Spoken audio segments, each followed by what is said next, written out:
Хәерле көн, Айсылу ханым. Исәнмесез. Сез татар ата-аналарына балалары өчен нинди китаплар тәкъдим итә алыр идегез? Яшенә карап, китаплар төрлечә, китаплар бөтенесе дә бар. Бөтен яшь категорияларына да безнең китаплар бар инде. Иң кечкенәләрдән саный башласак дип әйтим, иң кечкенәләрен алсак, менә шушындый китапны тәкъдим итәргә була. Бу китапта безнең шигырьләр. Шигырьләр һәм алар уку белән түгел, аларны тыңларга да мөмкин. Тыңлар өчен без менә мондагы батарейканы кушып җибәрергә тиеш булабыз һәм менә Бу ничә яшьтәге балалар өчен? мондый китапларны без инде 1 яше тулмаган балаларга да алабыз. 1 яшьлек, 2 яшьлек балалар моны рәхәтләнеп, үзләре тыңлап, үзләре әйтәләр алар. Туктатабыз, аны туктатырга да була. Әйтик, мәсәлән, монсы Куянкай.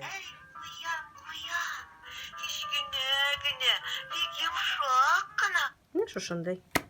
Һәм аннары соң шулай ук 1 яшьлек, 2 яшьлек, зуррак та булган балаларга менә бу китапны тәкъдим итәргә була. Күнгәрәләр, йөгерәләр дип атала ул. Бу китапта хайваннарга багышланган төрле шигырьләр урнашкан. Әйтик, мәсәлән, Бегемот, Рафис Корбан шигыре, Жираф, Роберт Миңнуллинныкы, Фил, Факил Сафинныкы, Көңгөрә, Рәшит Бәшәрнеке. Менә и бу якта да баралар. Ташбакасы да бар, аның крокодилы да бар, аның зебрасы да бар. Күргәнегезчә инде монда безнең үзебезнең якларда яшәми торган шундый экзотик хайваннар турындагы шигырьләр. Әлеге китап белән без аны өйләр ясап та уйный алабыз, гаражлар ясап та уйный алабыз, шундый ширмалар да ясап куя алабыз, әйме? Баланың фантазиясы нәрсәгә җитә, ул аны рәхәтләнеп хезмәткә җигә ала, эшкә җигә ала. Менә шундый китап. Айсылу ханым, менә кибетләрдә татар шагыйрьләренең, татар язучыларының әсәрләренә нигезләнгән балалар өчен китаплар яңалары чыгачакмы әле? Алар безнең ел чыгып тора инде, ел сайын чыгып тора. Менә әле генә Абдулла Алишның әкиятләр китабы чыкты. Абдулла Алиш Габдулла Тукайдан, Муса Җәлилдән кала бик еш чыга торган, ихтыяҗ зур булган язучыларыбызның, шагыйрьләребезнең берсе. Монда аның әкиятләре чыкты. Аның бик тәрбияви хикәяләре дә бар. Аның бик тәрбияви әкиятләре дә бар. Бу китапта безнең әкиятләре чыгарылган. Менә үзенчәлекләрек дип әйтим инде, шундый китапта һава да бик күп. Аның рәсемнәре дә бик матур. Моны 0+ дип алабыз инде. Балаларга бит инде ниләрне, китапларны туганчы укырга кирәк дип әйтәләр. Әти-әниләр, әни хәтта йөкле вакытта ук әкиятләрне кычкырып укыса, шигырьләрне кычкырып укыса, кычкырып җырлап йөрсә, аны карындагы бала ишетә дип әйтәләр.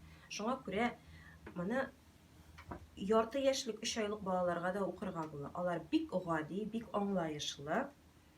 Һәм тагын нәрсәләрен тәкъдим итәргә мөмкин. Менә кичкенә балалары булган кешеләргә, монсы инде 2 яшьтән дип әйтәгәйме, 2 яшьлек, 3 яшьлек балалары булган кешеләргә мин менә мондый карточкаларны тәкъдим итәр идем. Алар монда безнең хайваннар белән төсләр генә икән әле. Хәрефләр дигәне бар аның, соннар дигәне бар аның. Монда нәрсә? Көңгөрәләр, йөгерәләрдә безнең экзотик хайваннар булса, монда үзебезнең якта яши торган кыргый хайваннар һәм йорт хайваннары бар. Әйтик, мәсәлән, байбак. Ачабыз аны, ул нәрсә? Монда безнең байбакның татарча, урысча, инглизчә атамалары бар. Һәм ниндирәк хайван икәнлеге язылган. Һәм шулай ук темага кагылган шигъри табышмак. Димәк, бу татар, рус һәм инглиз телләренә тәрҗемә ителгән, шулай бит? Атамасы гына 3 телдә бирелә, төп текст инде ул татар телендә бирелә. Бу беренче танып белү өлкәсенә караган шушындый карточкалар булып тора инде. Һәм кичкенәрәк балаларга без бит инде катыргы китаплар тәкъдим итәбез. Менә аларның берсе минем алдымда ята, ул Рабит Батулланың Колакчын Тафи дигән китабы. Китапның рәсемнәре бик матур. Менә алар. Колакчын Тафи ул бик тәрбияви һәм шитләтеп әйтелгән шундый бик әһәмиятле китап диярим мин аны, бик әһәмиятле әкият диярим. Аны балаларга укыганда ул бер төрле аңлашыла.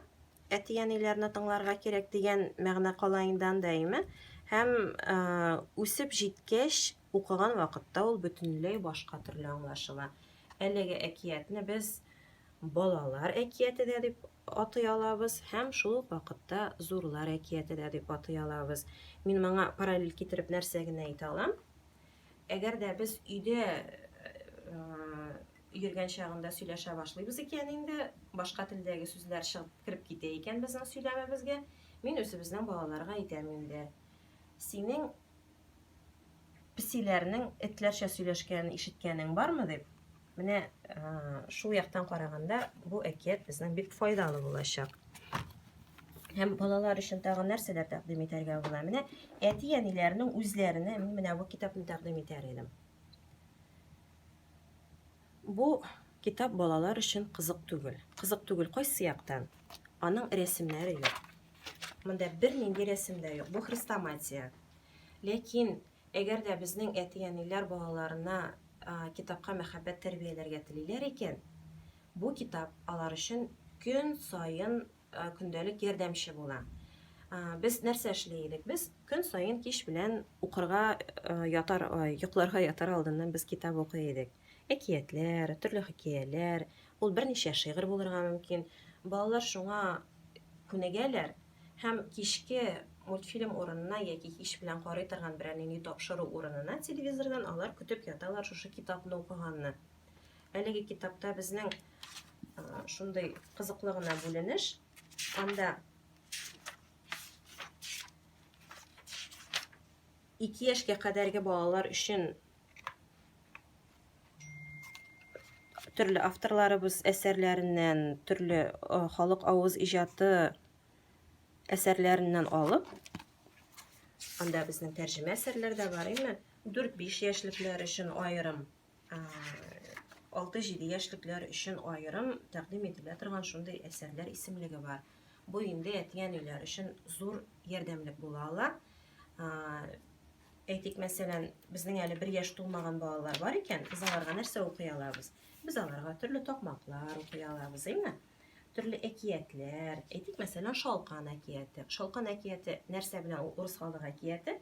Ул нәрсә белән уңайлы дип әйтик инде, нәрсә белән файдалы дип әйтик? Ул балаларны сөйләшергә өйрәтә. Монда бер үк төрле сүзләр әллә ничә мәртәбә кабатлана. Әйтик, Шалкан көн үсте, төн үсте, анарысын икенче җөмләдә уже. Әби бабайны, бабай әбине ярдәмгә чакыра, әйме? Әби кызны чакыра, кыз этне чакыра, эт песине чакыра, песи тычканны чакыра. Һәм без шушы сүзләрне кабатлыйбыз. Без баланы шулай итеп сөйләшергә өйрәтәбез. Аның лексикасын байытабыз, аның сүзлек составын байытабыз. Әйтик, монда шундый шигырьләр бар. Алар кыска гына шигырьләр. Аларда сүзләр шулай ук күп тапкырлар кабатлана һәм бала аны шулай итеп үзенең исендә калдыра. Бик әйбәт, бик файдалы китап булачак. Габдулла Тукайның шигырьләре инде ул. Алар турында тукталып әйтеп тә тормасак ярый. Аның белән инде безнең бәлки 5-нче, бәлки 6-нчы буын балалар үсә торгандыр. Һәм әз генә үскәнрәк балалар өчен тәкъдим итәргә була. 5-6 яшьлек балалар өчен Гөлбакча дигән китапны тәкъдим итәр идем. Бу безнең танып белү өлкәсенә караган китап дип әйтик инде.